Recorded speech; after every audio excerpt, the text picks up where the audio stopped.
الحمد لله نحمده ونستعينه ونستغفره ونؤمن به ونتوكل عليه ونعوذ بالله من شرور انفسنا ومن سيئات اعمالنا من يهده الله فلا مضل له ومن يضلل فلا هادي له واشهد ان لا اله الا الله وحده لا شريك له واشهد ان سيدنا ونبينا محمد صلى الله عليه وسلم عبده ورسوله يا ايها الذين امنوا اتقوا الله حق تقاته ولا تموتن الا وانتم مسلمون يا ايها الناس اتقوا ربكم الذي خلقكم من نفس واحده وخلق منها زوجها وبث منهما رجالا كثيرا ونساء واتقوا الله الذي تساءلون به والارحام ان الله كان عليكم رقيبا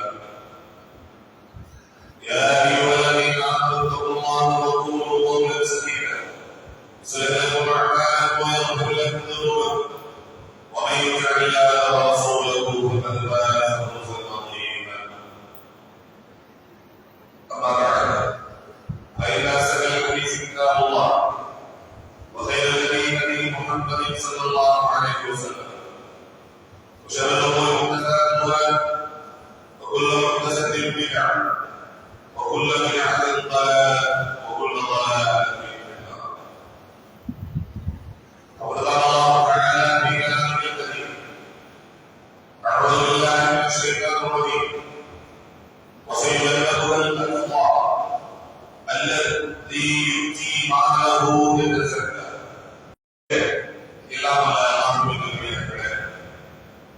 அன்பார்ந்த சகோதரர்களே சகோதரிகளே, இன்றைய தினம் கலீஃபாக்களின் கடைசி நாட்கள் என்கிற தலைப்புக்கு கீழே முக்கியமான ஒரு சில வரலாற்று நிகழ்வுகளை உங்களுடைய நினைவுக்கு கொண்டு வர விரும்பப்படுகிறது. முதலில் கலீஃபாக்கள் என்று நம்மால் குறிப்பிடப்படக்கூடியவர்கள் யார்? இது அவசியமாக நாம் ஒவ்வொருவரும் அறிந்து வைத்திருக்க வேண்டிய விஷயம். என்று சொன்னால் இஸ்லாமிய ஆட்சி என்பது விஜய் 11 ஆரம்பித்து அத்தாத்துடைய காலகட்டம் 1526 வரை இஸ்லாமியர்களுடைய ஆட்சி என்பது தொடராக நடந்தது. ஒரு மிகப்பெரிய அளவுக்கான உலகத்தில் ஒரு பெரும் பகுதியை இஸ்லாமிய கலீஃபாக்கள் என்ற பெயரை நாம் சொல்ல இஸ்லாமிய ஆட்சியாளர்கள் தான் இருந்தாலும் அவர்களுக்கு கலீஃபா என்கிற அந்த வார்த்தையை அவர்களுக்கு பயன்படுத்த முடியாது. சரி, நபிகள் ஸல்லல்லாஹு அலைஹி வஸல்லம் அவர்கள் ஒருமுறை சஹாபாக்களுக்கு சூரூபிற்காக உபதேசம் செய்த நேரத்தில் அந்த உபதேசத்தை பற்றி அந்த ஹதீஸில் அறிவிக்கின்ற பொழுது ஸல்லல்லாஹு அலைஹி வஸல்லம் அவர்கள் எங்களுக்கு நசீஹத் செய்தார்கள். வஜிரத்துல் குர்ஆன் இந்த உலகெல்லாம் நபிகளுக்கு போய்விட்டது. எங்கள் கண்களெல்லாம் கண்ணீர் சுமையை ஆரம்பித்திருக்கிறது. இதை பார்த்தவர்கள் நபியிடத்தில் கேட்டோம், யார் சொல்லலாம் இது ஒரு இறைமறுப்பாளரின் உபதேசத்தை போன்று இருக்கிறது. பாசியா எங்களுக்கு மேல உபதேசம் செய்யுங்கள் என்று நாங்கள் கேட்டபோது நபிகள் நாயகம் ஸல்லல்லாஹு அலைஹி வஸல்லம் அவர்கள் அடுத்த ஒரு சில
செய்தியை இஸ்லாமிய சமூகத்தால் அறிவிப்பு செய்திருக்கிறார்கள்.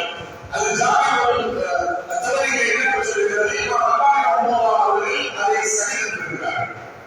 அவர்கள் சொன்னார்கள், ஸல்லல்லாஹு அலைஹி வஸல்லம் அவர்கள் சொன்னார்கள், خلافة النبوة خلافة النبوة நபித்துவத்தின் خلافة என்பது ஆட்சி என்பது 30 ஆண்டுகள் மட்டுமே நீடிக்கும் என்று சொன்னார்.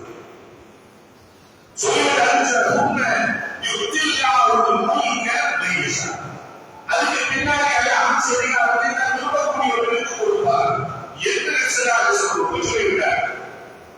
இந்த செய்தியை அறிவிக்கக்கூடிய அது சமாளிப்பவர்கள் சொன்னார்கள், அம்சக அபூபக்கர் சர்தை யோஸ் ரசூலுல்லாஹி சொன்ன அந்த 30 ஆண்டுகளில் 2.5 வருடங்களில் அபூபக்கர் ரலியல்லாஹு அன்ஹு அவர்கள் பிடித்துக் கொண்டார். அதன் பிறகு 9.5 ஆண்டுகளில் உமர் அவர்கள் பிடித்துக் கொண்டிருக்கிறார். அதன் பிறகு 12 ஆண்டுகளில் உஸ்மான் அவர்கள் பிடித்திருக்கிறார். அதன் பிறகு 5.5 ஆண்டுகளில் அலி அவர்கள் பிடித்திருக்கிறார்கள். அதன் பிறகு ஒரு 6 மாதங்கள் ஹசன் அவர்கள் இதுதான் ரசூலுல்லாஹி அவர்கள் சொன்ன 30 ஆண்டுகள் என்பதாக ஹதீஸுடைய அறிஞர்கள் இருக்கிறார்கள். இந்த வழக்கத்தை அவர்களே சபீனா அவர்களே செய்திருக்கிறார்கள், சொல்லியிருக்கிறார்கள். அல்லாஹ் அக்பர்.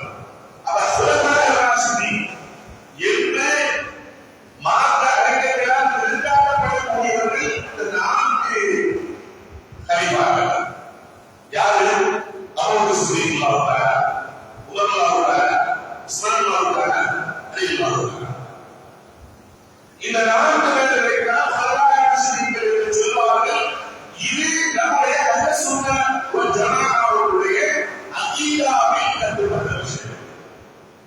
இவர்கள் அல்லாஹ்வுடைய ஹுலஃபாய் ராஷிதீன்கள் என்று நாம் சொல்ல மாட்டோம். ஏன் அடித்தத்திற்காக சொல்கிறேன் என்று சொன்னால், கலீஃபா இருக்கிறதோ பல கலீஃபாக்கள் சொல்லிக் கொண்டிருக்கிறார்கள். அந்த கலீஃபா என்பதற்கு எந்த வகையிலும் யாரும் அந்த இடத்துக்கு வர முடியாது. இஸ்லாம் நபிகளாக சொல்லியிருக்கக்கூடிய அந்த இடத்துக்கு வர முடியாது. என்ன வேறுபடி வச்சுவோம். ஆனால் இஸ்லாம் சொல்கிற கலீஃபா என்பவர்கள் இந்த 4 பேர் மட்டும்தான்.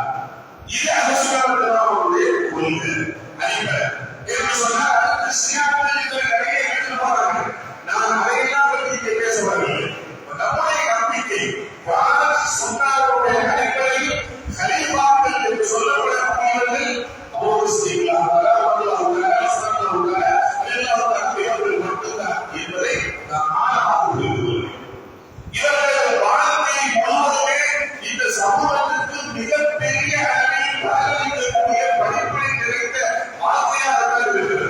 ஆனால் அதே நேரத்தில் காலெல்லாம் நபியோடு இருந்து இந்த மாற்றத்திற்காக அர்ப்பணிக்கப்பட்ட அந்த நல்ல மக்களுடைய கடைசி நேரத்தில் இந்த சமூகத்திற்கு மேலும் மிகப்பெரிய அளவில் படிப்பினை வருகின்ற பல நிகழ்வுகள் நடந்திருக்கின்றன. அந்த நிகழ்வுகளை தான் உங்களுடைய நினைவுக்கு நான் கொண்டு வர விரும்புகிறேன். அதில் முதலாவது அபூபக்கர் சித்திக் யார் இந்த அபூபக்கர்? யார் இந்த அபூபக்கர்? அப்துல்லாஹ் இப்னு உஸ்மான். அவர்கள் இயற்பெயர் அப்துல்லா, அவர்கள் தந்தையின் பெயர் உஸ்மான். மக்காவிலே பிறந்தவர்கள். இவர்களை பற்றி நபிகளார் ஸல்லல்லாஹு அலைஹி வஸல்லம் அவர்கள் எவ்வாறு அய்யாமுல் ஜாஹிலிய்யாவுடைய காலகட்டத்திலே அவருடைய நபித்துவத்துக்கு முன்பாகவே மக்களிடத்திலே அமீன் அஸ்ஸாபில் உண்மையாக நம்பிக்கையாக என்பதாக எல்லா மக்களாலும் புகழப்பட்டிருந்தார்களோ அதே ஆளுக்கு அபூபக்கர் சித்திக் அவர்களும் நல்லவர்களாகவும் சிறந்தவர்களாகவும் புனையர்களாகவும் மக்களால் அறியப்பட்ட ஒரு உத்தரவு தான் அபூபக்கர் சித்திக் இஸ்லாத்துக்கு மக்களுக்கு பின்னாடி அவர்கள் நிறைய மாற்றங்கள் தெரியவில்லை. இஸ்லாத்துக்கு முன்பாக இயல்பாகவே அவர்கள் அப்படி நடைபெறுகிறார். ஆயிஷா ரலியல்லாஹு அன்ஹா அவர்கள் அறிவிக்கக்கூடிய செய்தி. இப்பொழுது தந்தையை பற்றி எங்களுக்கு நீங்கள் கவனித்து காட்டுங்கள் என்று சொன்னபோது நிறைய விஷயங்களை அவர்கள் சொல்கிறார்கள். அதில் முக்கியமான விஷயம் தெரியுமா?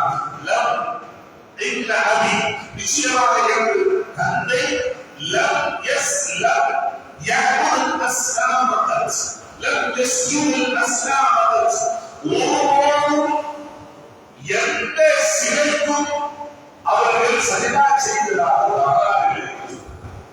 ஐயா காலத்தில் கூட அவர்கள் சிலைகளை படைத்தவர்கள் இல்லை. அதே போன்று வலம் யஷ்ரபுல் ஹம்ர அவர்கள் ஒருவரும் இஸ்லாமுக்கு முன்பாகவும் சரி இஸ்லாமுக்கு வந்ததற்கு பின்னாடி இஸ்லாம் அல்ல சாராயத்தை மதுவை காரணமாக்கக்கூடிய காரணத்தை அதிலையும் கூட அவர்கள் மதுவை அருந்தியது கிடையாது என்பதாக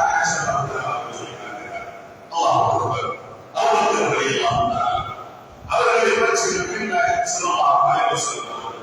எப்படியெல்லாம் அடையாளப்படுத்தியிருக்கிறார்கள், எப்படியெல்லாம் அவர்களை இந்த சமூகத்திற்கு எப்படியாப்பட்ட தோழர்களாக அடையாளப்படுத்தியிருக்கிறார்கள் தெரியுமா? ஒருவரை சகாபாக்களோடு உட்கார்ந்து ஆதரவாக கொண்டிருப்பது பேசிக் கொண்டிருப்பது சொன்னார். அவர்களை பார்த்து சொன்னார், மக்களே இன்னி பஅதனி அல்லாஹ் இன்னி பஅதனி அல்லாஹ் பிரிசாலா அல்லாஹ் சுப்ஹானஹு வ தஆலா உங்களிடத்திலே என்னை நபியாக அனுப்பி வைத்தால் நான் வந்து உங்களுக்கு மத்தியில் தூதுவோட்டை சொன்னேன். அப்ப நீங்க என்ன சொன்னீங்க தெரியுமா? கத்தர்ந்த என்னை பார்த்து சொன்னீங்க. நீங்க எல்லாம் சொன்னீங்க. நீங்கள் பொய் வைத்தீர்கள் என்று என்னை பார்த்து சொன்னீங்க. ஆனால் அந்த நேரத்தில் அவர்கள் மட்டும்தான் நீங்கள் உண்மை வைக்கிறீர்கள் என்று பார்த்து சொன்ன ஒரே ஜீவன் அவர்களுக்கு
அந்த ஒதுக்கின்ற நரகத்தை விட்டு ஒரு சிலர் விலகிக் கொள்வார்கள். யார் தெரியுமா?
சொன்னவர்கள் அங்கு உட்கார்ந்திருந்த சஹாபாக்கள் அபூபக்கர் ரலியல்லாஹு தஆலா அவர்கள் மட்டும்தான்.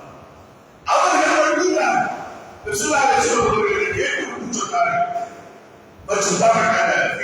இப்ராஹிம் இல்லாத யாருக்கு இந்த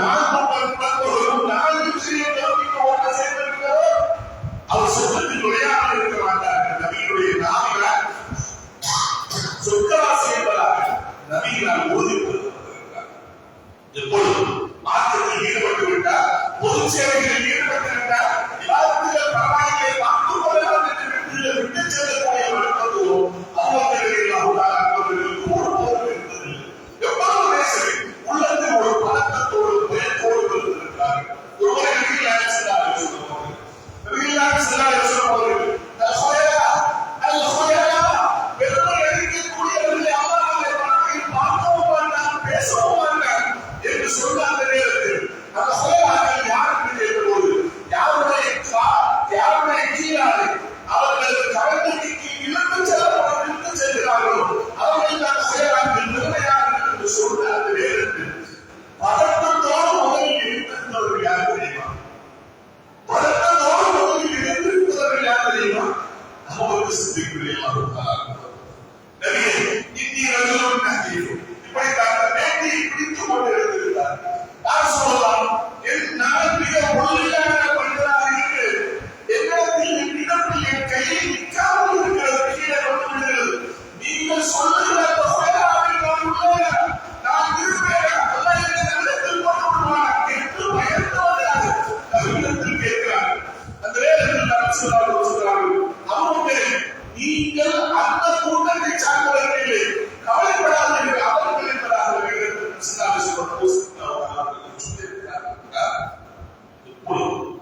ஒரு பயம், அல்லாஹ்வை பற்றி உரைத்தார்கள், மறுமையை பற்றி உரைத்தார்கள், நாளை மறுமையில் நாம் வெற்றி அடைந்து விட வேண்டுமே என்கிற தேட்டம் அல்லாஹ் சிந்திக்கிறார்கள். இவ்வளவு நல்ல காரியங்கள் கண்ணீருக்கு பின்பாகவும் கூட நபிகளால் இனம் காட்டப்பட்டதற்கு கூட அவருடைய உள்ளத்தில் அந்த பயம் பதட்டம் எப்பொழுதும் அவர்களுக்கு இருந்து கொண்டே இருக்கிறது.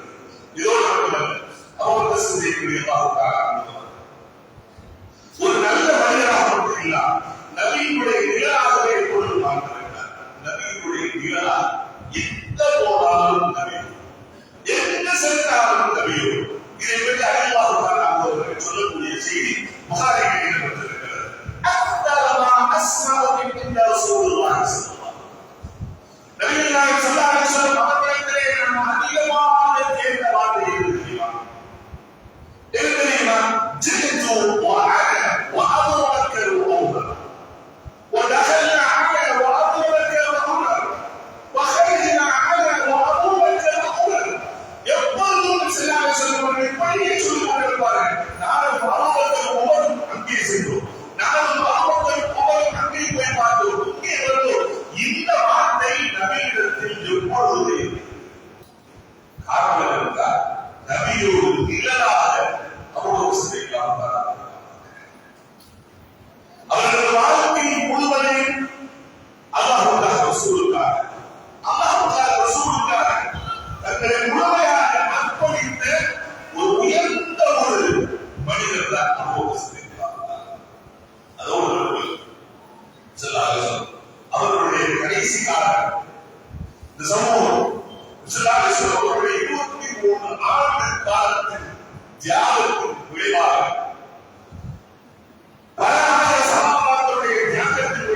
கட்டமைக்கப்பட்டிருக்கக்கூடிய ஒரு சமூகம், ஒரு ஆட்சி இஸ்லாமிய ஆட்சி.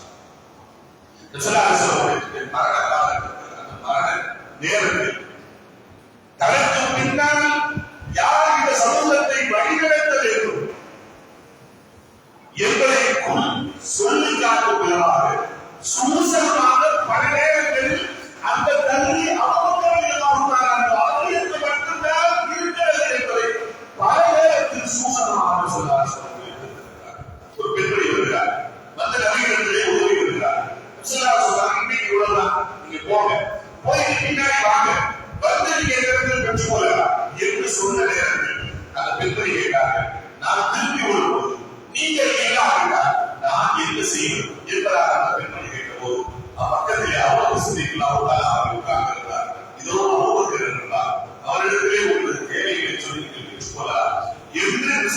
அவர்கள் தனக்கு பின்னால் இந்த ஆட்சியை எடுத்து செல்லக்கூடிய இடத்தில் அபூபக்கர் இருப்பார் என்பதை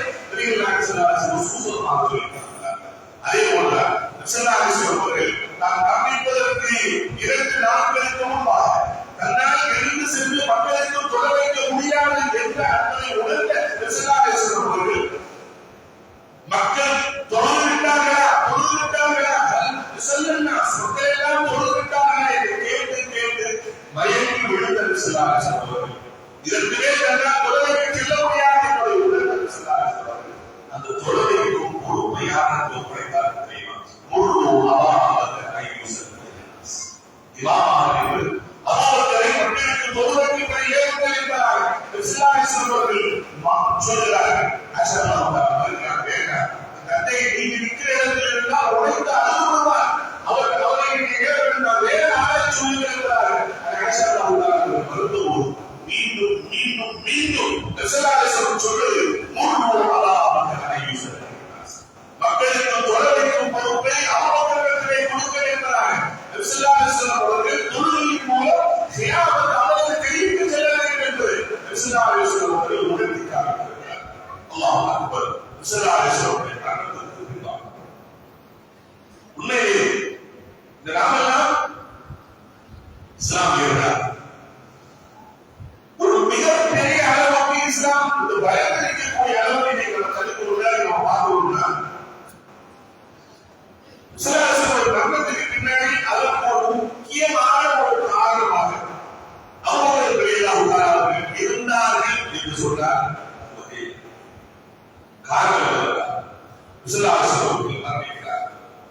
மரணித்த அந்த நேரத்திலே சஹாபாக்களிடையே ஒரு மிகப்பெரிய ஒரு அடிப்படையான ஒரு கருத்து வேற்றுமை ஏற்படுகிறது. இல்லையா? இதில் கருத்து வேற்றுமை ஏற்படுகிறது. மரணிக்கவே இல்லை என்பதாக மரணிக்கு இப்போது மரணிக்க மாட்டார்கள் என்று உணர்ந்தவர்கள் அவர்கள் கூட வாழை தூக்கி நிற்கக்கூடிய ஒரு சூழல். என்ன செய்வது என்பதாக இந்த சமூகம் திகைத்திருந்த நேரத்தில் தான் இந்த சமூகத்தை ஒரு கட்டுக்கோப்பட்டு கொண்டு வந்தார்கள். அவர்களிடம் சென்று அவர்கள் நெற்றியிலே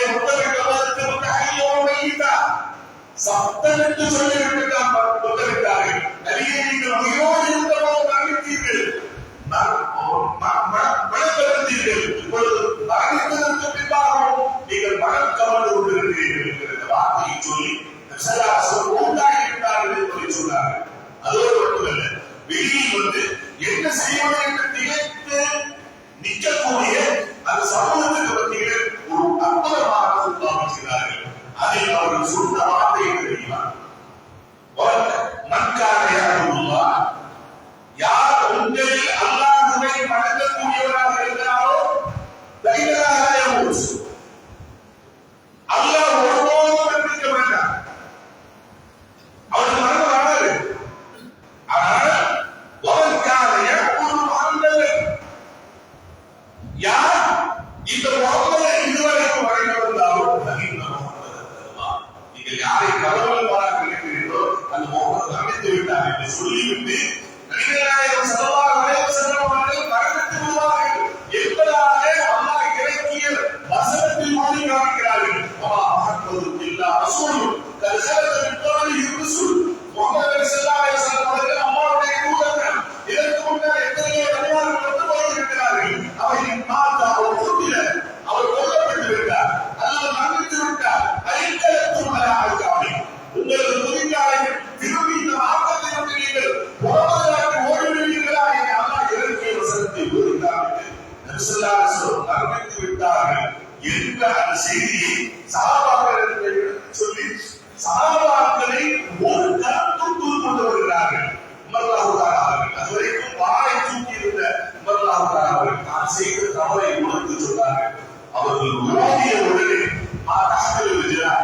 காதலெல்லாம் நடுக்கம் பெற்றுவிட்டது, நான் பெரிய தவறான கருத்தை சொல்லிவிட்டேனே என்று நான் பயங்கி வந்தேன் என்பதாக உமர் ரலியல்லாஹு அவர்கள் சொல்கிறார். அதற்கு பின்னர் அபூபக்கர் சித்திக் ரலியல்லாஹு அவர்கள் கிலாபத்தை ஏற்கிறார்கள். கிலாபத்தை ஏற்றபோது என்ன நிலைமையில் இந்த சமூகம் இருந்தது தெரியுமா? இமாம் இப்னு ஜரீர் அத்தபரி ரஹ்மத்துல்லாஹி அலைஹி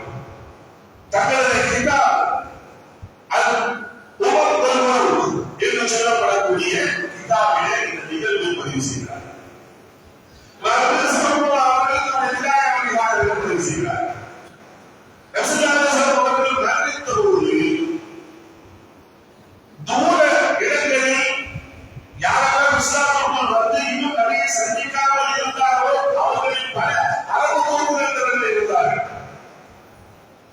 அவர்களில் பெரும் பகுதியினர் இஸ்லாத்தை விட்டு வெளியேறியுள்ளார். அந்த முற்பத்திகள் சில நபியோடு சொந்தம் கொண்டிருந்த எந்த சஹாபியும் இல்லை.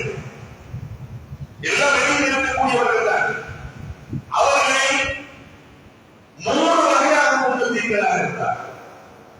ஒரு கூட்டம் என்ன செய்கிறார்கள் என்று சொன்னால் அவர்கள் மீண்டும் சிலை வணக்கத்திற்கு போயிருக்கிறார். இன்னொரு கூட்டம் சிறுபொருள் தலைவர்கள்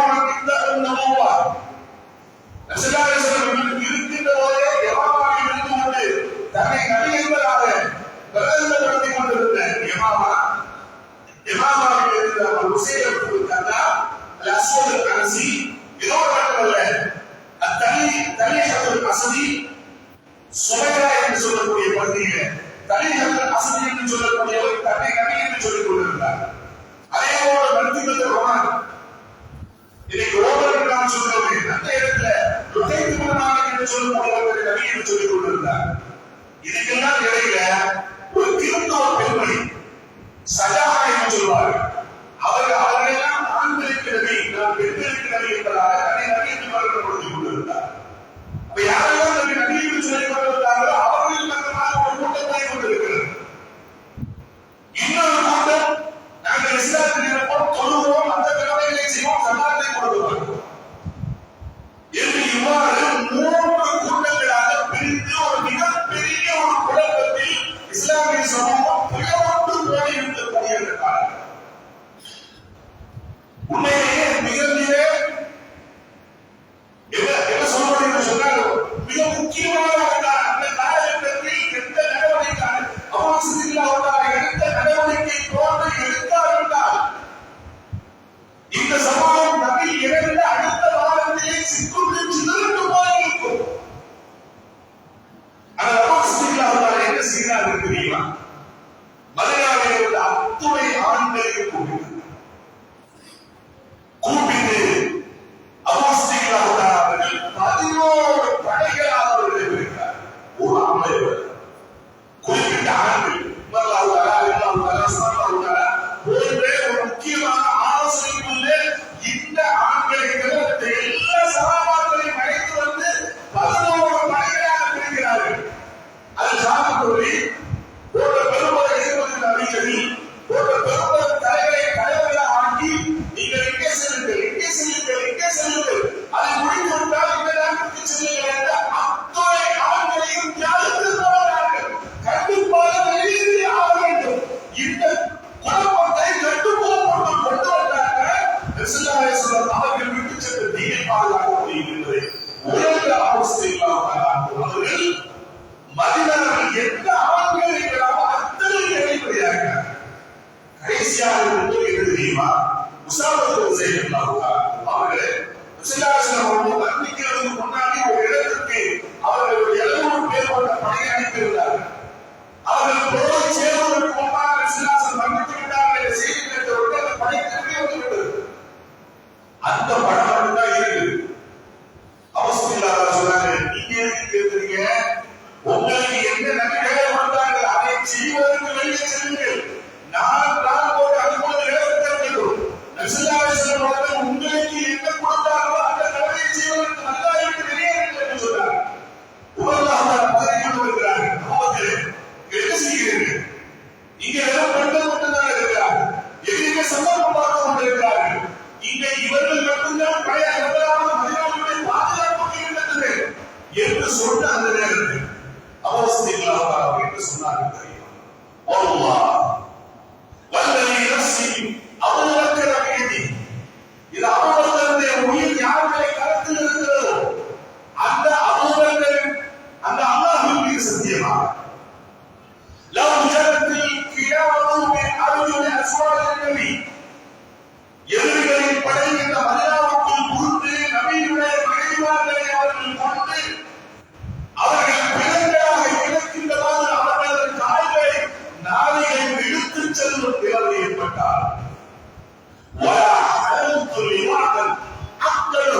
நபி ஸல்லல்லாஹு அலைஹி வஸல்லம் எந்த போர்க்கொடியை விசுவாசம் ஏற்றிருந்தார்களோ அந்த போர்க்கொடியை நான் ஒருபோதும் கலக்க மாட்டேன், கண்டிப்பாக அவர்கள் வெளியேறியிருக்க வேண்டும் என்று சொல்லி உஸாமா ஒரு செய்தி வந்து அறிவித்திருக்கிறார்.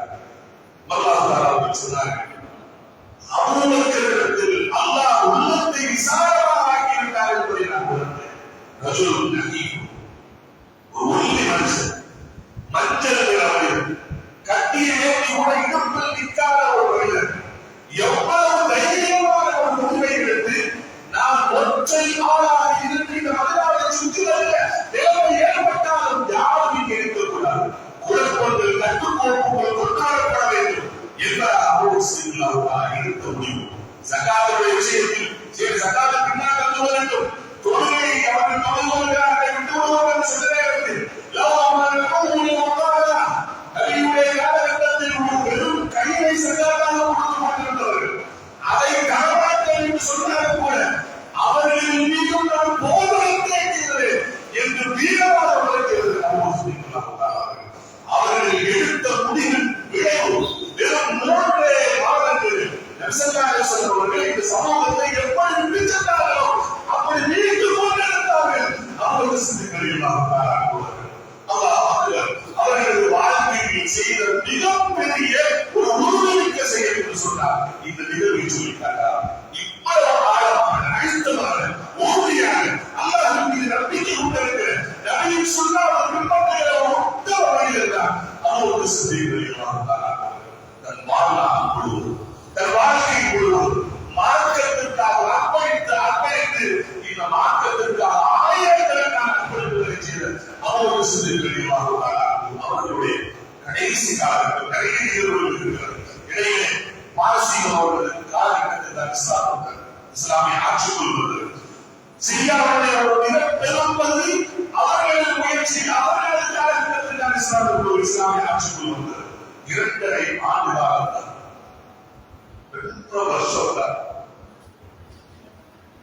ஒரு நூற்றாண்டு கழிச்சால் சென்று முடிக்க முடியாத சாதனைகளை இஸ்லாமிய ஆட்சி இஸ்லாமிய பேரரசு என்பதை முதலில் நிலைநிறுத்தியவர்கள் நபி சென்றுவிட்டால் இந்த மார்க்கம் ஒன்றுமல்லாமல் போய்விடும் என்று எதிர்பார்த்துக் கொண்டிருந்த யூதர்களின் வாயில் மண்டைகளில் கொண்டார்கள். நபி சென்றார், நபி விட்டு சென்ற அடிப்படையில் இந்த உலகத்தில் நிலையாக நிறுத்தப்படும், அவர்களது தோழர்களால் நிறுத்தப்படும் என்பதை இந்த சமூகத்திற்கு முன்னால் எடுத்து காமித்தவர்கள் அவர்களது கடைசி காலம். ஒரு மனுஷனுக்கு பொறுப்புணர்வு இருக்கிறது. நாம தலைவராக நம்ம எல்லாரும் தலைவராக ஏற்றுக்கொண்டார்கள். ரொம்ப நல்ல நம்பிக்கிறார்கள். எனக்கு முன்னாடி அது என்ன கவலை இருக்கு. அந்த ரெஸ்பான்சிபிலிட்டியை அவசியங்களாக அவர்கள் அதில் கூட அவர்கள் குறைக்கும் நன்றாக உணர்கிறார். இனி தன்னால் இருந்து நடக்க முடியாது என்பதை உணர்த்த அவசியங்களாக அவர்கள் அவர்களை கூறுகிறார். அதில்லாவும் அவர்களை கூறுகிறார். அவர்களை கூறுகிறார். அவர்களை கூறுகிறார். பல சகாபாக்களை தனியாக அழைத்து அவர்கள் கேட்ட கேள்வி தெரியுமா? நீங்க உமரை பற்றி என்ன சொல்றீங்க? நீங்க உமரை பற்றி என்ன சொல்றீங்க? உங்களை கருத்து என் கருத்து உமரை பற்றி என்ன சொல்றீங்க? உமரை பற்றி கேட்கிறார். ஒரு சகாபி சொல்கிறார், உமர் கொஞ்சம் கோபக்கார். நீங்கள் கேட்பதை பார்த்தால் இந்த கிராமத்தை அவர்களுக்கு ஒப்படைப்பதற்கு நீங்கள் விரும்புவதை போக தெரிகிறது.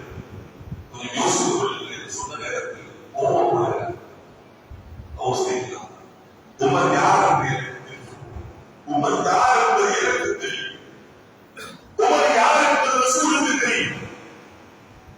அல்லாஹ் அவரது நாமிலே பேசுகிறார் என்பதாக சொல்லி காட்டுகிறார். உண்மையிலே அந்த இடத்திற்கு பொருத்தமானதாக அவர் இருப்பார் என்பதை நான் நம்புகிறேன் என்று சொல்லி இந்த சமூகத்திற்கு ஒரு கடிதம் எழுதுகிறார். அந்த கடிதத்திலே அவசியக்கலாம் எனக்கு பின்னால் இந்த சமூகத்தை வழிநடத்தும் நன்றி உங்களிடத்தில் இருப்பதாக நான் நம்புகிறேன். அவர் கையில் நீங்கள் கொடுங்கள் என்பதாக கடிதம் எழுதிவிட்டு அந்த கடிதத்தை மக்களுக்கு மத்தியில் படித்து காட்ட வேண்டும் என்பதாக சொல்லி அனுப்பி அவர்கள் மரணத்துக்கு பின்னால் படித்து காட்டப்பட வேண்டும் என்பதாக சொல்லித்தான் அவர்கள் அவர்களுடைய எண்ணத்தை போனதான் அவர்கள் மக்கள் எல்லாம் ஒத்துக்கொண்டு அவர்கள் கலிப்பாவாக இருக்கிறார்கள். வேறு மரணிக்கின்றது கடைசி அந்த நேரத்தில் ஆட்சியினுடைய அதிகாரியாக எவ்வளவு எளிமையான மக்கள் இருக்கிறார்கள். தன் மகள் ஆஷா அவர்களிடத்தில் அவங்க கேட்ட விஷயம் நான் என் நண்பரின் பக்கத்தில் அடக்கம் செய்ய விரும்பப்படுகிறேன். அவர்கள் அடக்கம் செய்யப்பட்டிருப்பது உனது வீட்டில் நான் அடக்கம் செய்யப்படுவதற்கான அனுமதியை கொடுத்து வேண்டும் மகனிடத்தில் கடைசி நாள் ஜவாதில் ஆசிரியருடைய 22 இதில் 13 பார்க்கிறார்கள். அதற்கு முந்தைய நாள் இரவில் அஷராவுக்கு அவரை பார்த்து சொல்றாங்க, எனக்கு இந்த உலகத்தில் மீதம் இருப்பது இந்த ஒரு இரவு மட்டும்தான் நான் நினைக்கிறேன். ஆயிஷாவை அவர்களுக்கு எதை கொண்டு நீங்கள் கவனிப்பீர்கள் இருக்கிறார். அஷரா சொன்னாங்க, 3 துண்டுகளை கொண்டு அவர்களுக்கு நாங்கள் கவனித்தோம். அதுல எந்த சண்டையும் இல்லை, தலப்பாவையும் இல்லை, வெள்ளை ஆடையை கொண்டு நாங்கள் கவனித்தோம் சொன்ன போது அவர்கள் ஒரு இடத்தை சுட்டிக்காக இடத்தை நீங்கள் திறந்து பாருங்கள். அங்கே என்னுடைய விழாக்கள் என்னுடைய விளையாட எழுத்தாளர்கள் குங்குமப்பூ போட்டு அதில் வாசம் பிடிக்கப்பட்டிருந்தது சொன்னார்கள். அதை பொதுவாக எடுத்து கல்வி கொடுத்து சுத்தமாக வைத்துக் கொள்ளுங்கள் சொன்ன போது சொன்னார்கள், தந்தை உங்களுக்காக நாங்கள் புது தொகையை நாங்கள் வாங்கிக் எழுதுகிறோம், ஏன் நீங்கள் பழைய தொகையை நாடுகிறீர்கள் என்ற போது சொன்னார். உயிரோடு இருப்பதற்குத்தான் புது துணி என்பது தேவைப்படும். நான் தான் மரணிக்க போகிறேன், இன்னைக்கு அவர்களுக்கு கீழே குறைத்து விட்டால் இவர்களை புழுக்கள் தின்பதற்கு போதுமானது. எனவே புழுக்கள் தின்பதற்கு இந்த பழைய ஆடை போதும், எனவே சுத்தமற்றப்படுத்த வேண்டும் என்பதாக அந்த ஆஷா அவர்களுக்கு சொன்னார்கள் என்று சொன்னார். கவலின் கூட எழுதி நான் இருக்கிறார். வருடப்படுவதற்கு முன்பாக தன் மனைவி அஸ்மாவிற்கு உபதேசத்தை அழைத்து என்னை கொள்பாடுவதற்கு மட்டும்தான் கொள்பாட வேண்டும் என்று தன் மனைவியிடத்தில் தனிப்பட்ட முறையில் அவர்களுக்கு வசியம் செய்கிறார். எப்படி கவனிட வேண்டும், யார் கொள்பாட வேண்டும் என்பதையெல்லாம் வசியத்தை செய்வது, எப்படி நான் அடக்கம் செய்யப்பட வேண்டும், எங்கே அடக்கம் செய்யப்பட வேண்டும் என்பதையெல்லாம் சொன்னவர்கள்.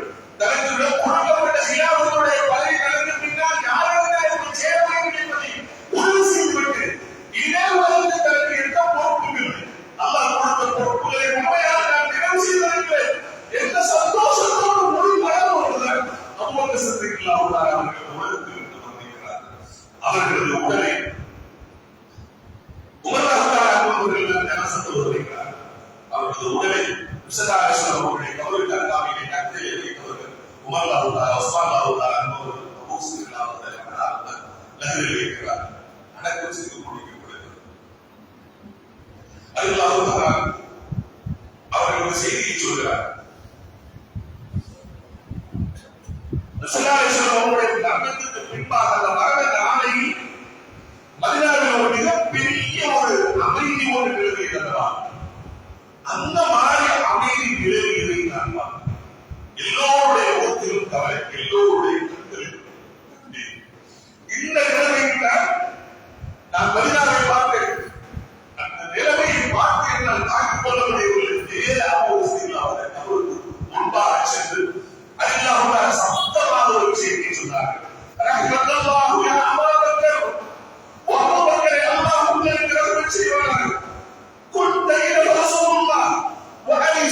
நபிக்கு மிக பிரியமானவராக உங்களுக்கு நெருக்கமானவராக நீங்கள் இருந்தீர்கள்.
சொன்னவர்களாக சப்தமிட்டு அழுகிறார்கள். இதை கேட்டு அருகிலிருந்து அத்துணை சஹாபாக்களும் அழுத வரலாறை அவர்கள் பதிவு செய்திருக்கிறார். ஒரு மனிதனுடைய வாழ்க்கை மிக சுருக்கமாக 30 நிமிடங்களில் நான் சொல்லிவிட்டால் கூட அவர்களது வாழ்க்கையை கண்டிப்பாக நாம் ஒவ்வொருவரும் படித்தார்கள். உண்மையிலேயே படிக்கின்ற போது நம்மை அறியாமல் ஒரு உணர்வு அல்லாஹ் சொல்கிறார் அல்லவா, அல்லாஹ் கூறுகிறார் அல்லவா, ஒரு சில மக்களுடைய வாழ்க்கையில் உங்களுக்கு படிப்பனை இருக்கிறது என்பதாக அல்லாஹ் சொல்கிறார். உண்மையிலேயே அவருடைய வாழ்க்கை ஆரம்பம் முதல் கடைசி வரைக்கும் ஒரு முஸ்லிம் வாழ்ந்தால் இப்படி வாழ வேண்டும் என்கிற ஒரு உணர்வு எனக்கு உணர்வுபூர்வமாக தருகிற வாழ்க்கை வரலாறு நமக்கு சிந்திக்கலாம். உங்களுக்கு நேரம் கிடைக்கின்ற ஒரு நேரத்தை ஒதுக்கி அவருடைய வாழ்க்கை வரலாற்றை முழுமையாக படித்து பாருங்கள். படிப்பினை பெற முயற்சிப்போம். அல்லாஹ் சுப்ஹானஹு வ தஆலா அதுபோல நல்லவர்களின் வாழ்க்கையை கொண்டு படிப்பினை பெறுகிற நல்ல மக்களாக வாழ்ந்து யா அல்லாஹ் எங்களுக்கும் அவர்களை போல வாழ்கிற பாக்கியத்தை கொடுத்து அல்லாஹ் நன்றி பிரார்த்தனை செய்வோம். அல்லாஹ் சுப்ஹானஹு வ தஆலா அந்த பாக்கியத்தை நம் அனைவருக்கும் தருவானாக. வாசித்தாழ்வான அல்ஹம்துலில்லாஹி ரப்பில் ஆலமீன்.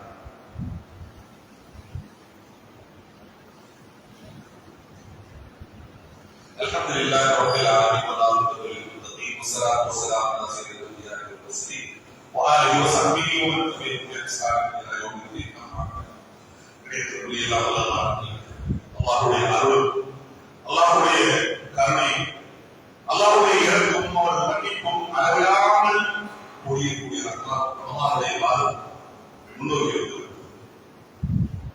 ரமலான் எத்தனையோ கேட்கிறோம், எத்தனையோ விஷயங்கள் அல்லாஹ்விடத்திலே பிரார்த்தனை செய்கிறோம்.